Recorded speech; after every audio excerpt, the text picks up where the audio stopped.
नमस्कार मित्रांनो, श्रद्धा स्वीट होममध्ये तुमचं खूप खूप मनापासून स्वागत आहे.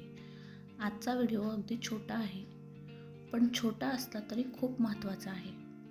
आपल्याकडे मुळा नेहमीच येतो आणि हिवाळ्यात तर खूप जास्त जणांकडे येतो, कारण की मुळा हा खूप पाचक आहे, अगदी शरीरासाठी योग्य आहे आणि त्याच्यामध्ये खूप असं तत्व आहे की त्याच्यामुळे आपल्याला आपली जी डायजेस्टिव्ह सिस्टीम आहे तर ती खूप नीट प्रकारे काम करते.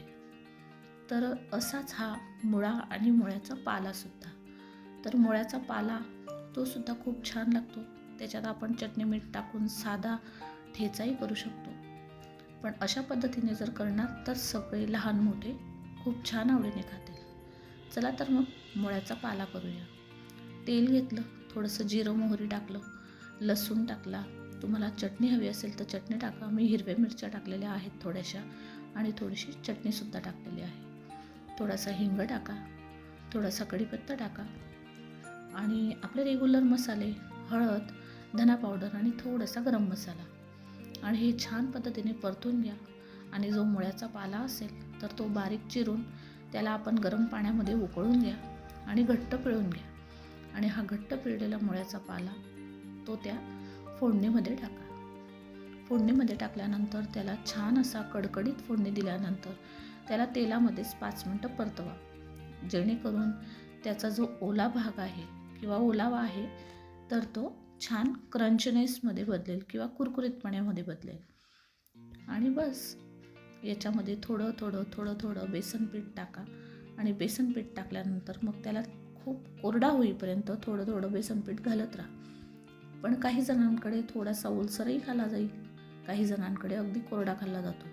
तर आमच्याकडे कोरडाच खाल्ला जातो, मुलांनाही आवडतो. थोडं बेसन पीठ टाकून मग त्याला आपण नीट पद्धतीने चाळून घ्या, नीट पद्धतीने हलवून घ्या. तर मी चमचा घेताना थोडीशी चुकी केली, कारण की डवचा चमचा माझ्याकडनं घेतला गेलेला आहे. पण असा चमचा तुम्ही घेऊ नका. उलटणी घ्या किंवा बारीक चपटा जे भाग असेल अशा पद्धतीचा चमचा घ्या, झारा घ्या किंवा स्पॅच्युला घ्या. त्याच्याने जर तुम्ही करणार तर खूप छान पद्धतीने तो मिक्स होईल. आणि तुम्हाला समजत असेल की कढई एवढी हलते पण श्रद्धा सांचीमध्ये कढई का धरत नाही, पकडमध्ये का धरत नाही, तर एका हातात होता मोबाईल आणि मला अर्जंट व्हिडिओ करायचा होता. त्याच्यामुळे म्हटलं चला जसा चालू आहे तसाच व्हिडिओ करूया. आणि बस त्याच्यामध्ये मीठ टाका आणि मस्त मुळ्याचा पाला खाण्यासाठी रेडी आहे.